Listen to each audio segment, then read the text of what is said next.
اگر آپ کو کوئی پیسے دے رہے ہیں تجارتی مراسم میں، تو اگر وہ آپ کو یہ کہہ رہا ہے کہ پاکستان میں دہشت گردی جاری رکھنی ہے اور آپ اس کے لیے پیسہ لے کے یہ کچھ کر رہے ہیں، تو پھر یہ تو نہیں چل سکتا۔ پی پی پی کی ریکمنڈیشن سے نہال ہاشمی صاحب لگ گئے۔ آپ کا ٹارگٹ وہ کیمپس رہے ہیں جنہوں نے پاکستان کے اندر آ کے ٹیررزم کیا۔ آپ ایم کیو ایم مائنس نہیں چلا سکتے، یہ بھی ڈرامے ہیں۔ ذبیح اللہ مجاہد تو چلے پھر بھی کوئی، میں نے تھوڑا ہلکا ہاتھ رکھا۔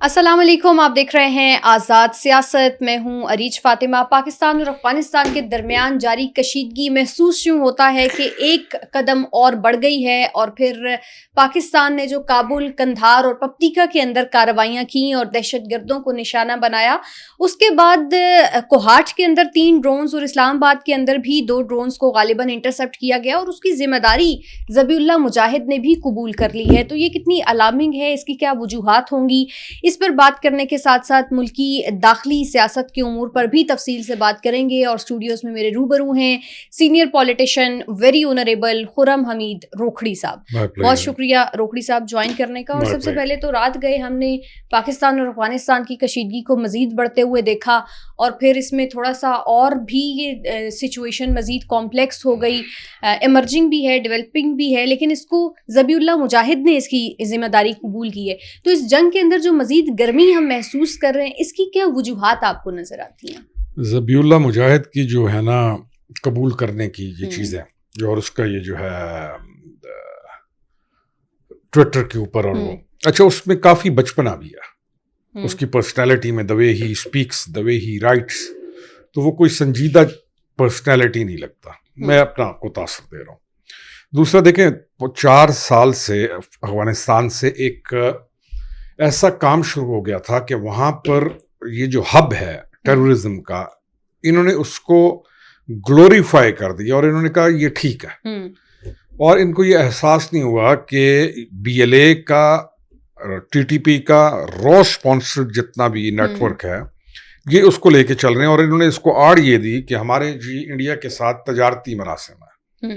تو اگر آپ کو کوئی پیسے دے رہے ہیں تجارتی مراسم میں، تو اگر وہ آپ کو یہ کہہ رہا ہے کہ پاکستان میں دہشت گردی جاری رکھنی ہے اور آپ اس کے لیے پیسہ لے کے یہ کچھ کر رہے ہیں، تو پھر یہ تو نہیں چل سکتا نا۔ آپ کو شرم بھی آنی چاہیے۔ یہ نہیں چل ہی نہیں سکتی ایسی چیز۔ تو آج ان کو ٹارگٹ پاکستان جو کر رہا ہے، اس کا ریزلٹ یہ ہے کہ اب وہ کولیپس کر رہے ہیں، اپنے اندر سے بھی کمزور ہو رہے ہیں، ڈیلیگیشنز بھیج رہے ہیں ڈفرینٹ ممالک میں کہ ہمارا مسئلہ حل کرو۔ تو یہ ان کو نہیں کرنا چاہیے تھا، اور اس معاملے کو ان کو نا سیریس لینا چاہیے تھا۔ انہوں نے بڑا لائٹ لیا۔ کئی دفعہ آپ دیکھتے ہیں نا، آپ کئی لائٹ لے رہے ہوتے ہیں، تو جب ان کا علاج ہوتا ہے تو کہتے ہیں یار ہمارے ساتھ یہ کیا کیا آپ نے، زیادتی کی۔ ان سے بھی ایک مس کیلکولیشن ہوگی۔ اچھا، پاکستان نے جو ملٹری ٹارگٹس کی افغانستان کے اندر، کابل، قندھار اور پکتیکا میں جو دہشت گردوں کے کیمپس کو نشانہ بنایا گیا اور تربیتی کیمپس کو بھی نشانہ بنایا گیا، آپ سمجھتے ہیں کہ یہ اسی نقصان کے نتیجے میں انہوں نے بھی کچھ نہ کچھ کارروائی کی؟ آف کورس، دیکھیں نا پاکستان نے جو ٹارگٹس کو کیا نا، جو ٹارگٹ کیے ہیں جگہ، ایک تو ویپن سسٹم جنہوں نے رکھے ہوئے تھے، ایک ان کو ٹارگٹ کیا۔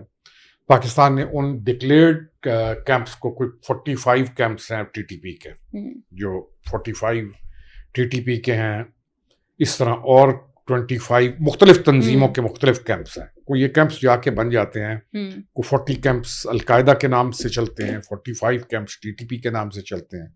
تو یہ 100-150 کیمپ ہے، 100-125 کیمپ چلتا ہے، بی ایل اے کے علیحدہ کیمپس چلتے ہیں وہاں پہ۔ تو ان کی پوزیشنز آپ کو معلوم ہیں، وہ اعلانیہ چل رہے تھے۔ تو آپ کا ٹارگٹ وہ کیمپس رہے ہیں جنہوں نے پاکستان کے اندر آ کے ٹیررزم کیا۔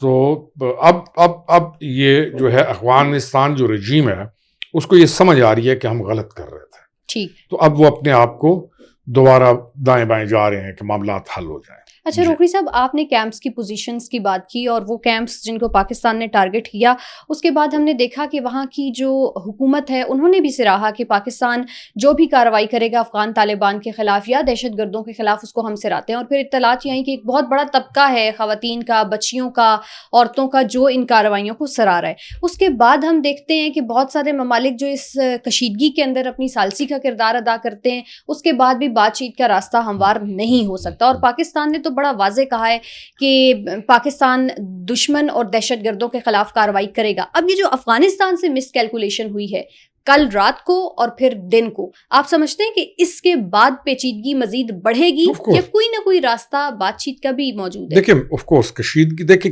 ایک سٹیج پہ آ کے بات چیت کسی سٹیج پہ تو آ کے ہوتی ہے. اس سے پہلے یہ بات چیت کو نا سیریس نہیں لے رہے تھے. اب یہ جو بھی چیز ہماری طرف سے جائے گی نا اس کو سیریس لیں گے. اب وہ ان کا وہ جو تھا نا جیسے نے کہا نا زبیلہ مجاہد کی میں نے پرسنالٹی کو کہا کہ بچپن ہے.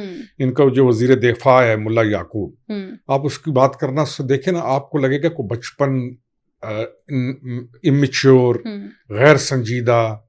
پھر آپ ان کے ملا متقی کو دیکھیں گے تو آپ کو لگے گا کوئی, یعنی آپ کو ان میں سنجیدگی یا ان کے اندر کو گہرائی نظر نہیں آتی. تو اگر سنجیدگی نہیں ہے روکڑی صاحب ابھی ٹھیک ہو جائیں گے تو پھر بھارت کے ساتھ مل کر اور نہیں, اسی طرح ہوتا ہے نا جب آدمی بچپنا یا غیر سنجیدہ ہو یا جس کو احساس نہ ہو اپنی قوم کا یا دوسروں کے احسانات کا تو یہ حرکتیں کرتا ہے. تو جب وہ کہتے ہیں نا کہ لگتی ہیں تو پھر لگ پتہ جاتا ہے, ٹھیک بھی ہے. کئیوں کو لگنے کے بعد ٹھیک ہو جائے, روکڑی صاحب اچھے ٹھیک ہو جائیں گے. انٹرنل پالیٹکس میں بھی بات کرتے ہیں اور سندھ کے نئے گورنر نہال ہاشمی صاحب اور پھر ان کی تعیناتی کا اعلان اور اس کے بعد جب حلف انہوں نے لیا تو ایم کیو ایم مسلسل ان پر تنقید کر رہی ہے, پاکستان پیپلز پارٹی خوش نظر آتی ہے. یہ ماجرا کیا ہے؟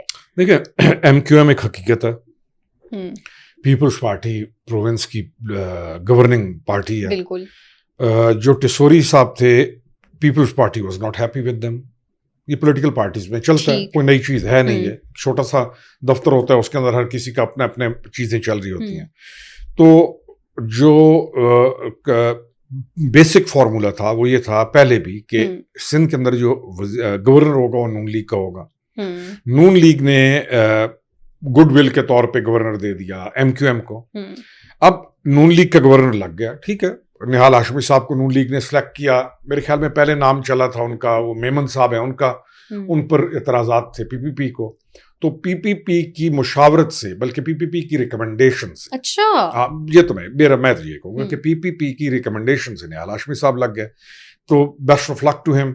تو یہ پارٹیز کے اندر چلتا ہے. اب ایم کیو ایم کہاں کھڑی ہوتی ہے یہ بڑا امپورٹنٹ اہم سوال. ہاں میں سن رہی تھی روکڑی صاحب فاروق ستار تو بڑے غصے میں تھے اور وہ کہہ رہے تھے کہ ہمیں تو اس حکومت سے علیحدگی کا بھی اعلان کر دینا چاہیے. وہ تو یہ الحاق رہے گا اس علیحدگی شاید نہ ہو لیکن یہ چیزیں چلتی ہیں. بہرحال ایم کیو ایم ایک حقیقت ہے. آپ M Q M minus Karachi یا اربن جو ہے سندھ اربن, آپ ایم کیو ایم مائنس نہیں چلا سکتے. اچھا, اسلام آباد ہائی کورٹ نے عمران خان کی صحت کے حوالے سے کچھ چیزوں کو بڑا کلیئر کیا اور فیصلہ بھی سنا دیا. اس کے حوالے سے جو استدعا پاکستان تحریک انصاف نے کی تھی وہ کینسل ہوئی اور دوبارہ سے میڈیکل بورڈ کی تشکیل کے حوالے سے کہا گیا ہے. آپ کیسے دیکھ رہے ہیں اس اوور آل صورتحال کو؟ ابھی بھی آپ سمجھتے ہیں کہ پاکستان تحریک انصاف کوششوں میں لگی ہوئی ہے کہ کہیں نہ کہیں میڈیکل گراؤنڈ کے اوپر کوئی ریلیف مل جائے عمران خان کو؟ پیچھے چلی گئی وہ ساری, یہ جنگ شروع ہو گئی ایران والی, افغانستان والا ایشو شروع ہو گیا, تو یہ چیزیں پیچھے چلی گئی ہیں. ابھی میڈیکل بورڈ میرے خیال میں بنا دیا انہوں نے, ان کو اب کنوین ہو گیا, وہ جائے گا رپورٹ بنائے گا, ساری چیز سامنے آ جائے گی. اب علاج مجھے پتہ ہے اریج, ایک آدمی کی آنکھ, بڑے لوگوں کی, کسی کی کیا, ان جیلوں کے اندر نا بڑے لوگ پڑے ہوئے ہیں جو چھوٹی چھوٹی بیماریوں کی وجہ سے وہ بیماریاں بڑھتے بڑھتے بڑی ہو جاتی ہیں اور ان کی لاشیں باہر آتی ہیں. نوبڈی کسی کو پرواہ کوئی, کسی کے بارے میں آپ کسی کو کوئی فکر مند نہیں دیکھیں گے. جیلوں کے اندر ملاقاتوں کے وقت مائیں بیٹھی ہیں, بہنیں بیٹھی ہیں, ان کی باہر وہ جیل ایک علیحدہ ہی دنیا, اس کے اندر باہر اس کی آنکھ. ٹھیک ہے روکڑی صاحب, عید بھی تو آ رہی ہے اور بہت ساری اسپیکولیشنز یہ بھی ہیں کہ پتہ نہیں عید اڈیالہ جیل کے اندر ہی ہوگی یا باہر ہوگی. نہیں باہر کیا, اس کو عید کے لیے کہاں جانا چاہتا ہے کوئی میرا خیال ہے پاکستان تحریک انصاف ہی کہہ رہی ہے کہ عمران خان باہر آ رہے ہیں. یہ بھی ڈرامنگ ہے ویسے. اچھا زبیلہ مجاہد تو چلے پھر بھی کوئی میں نے تھوڑا ہلکا ہاتھ رکھا نہ ہو. ان کی یعنی کہ آپ کو بچپنا, غیر سنجیدہ باتیں, بات کرنا اس سے مکر جانا, صبح اور دوپہر اور شام اور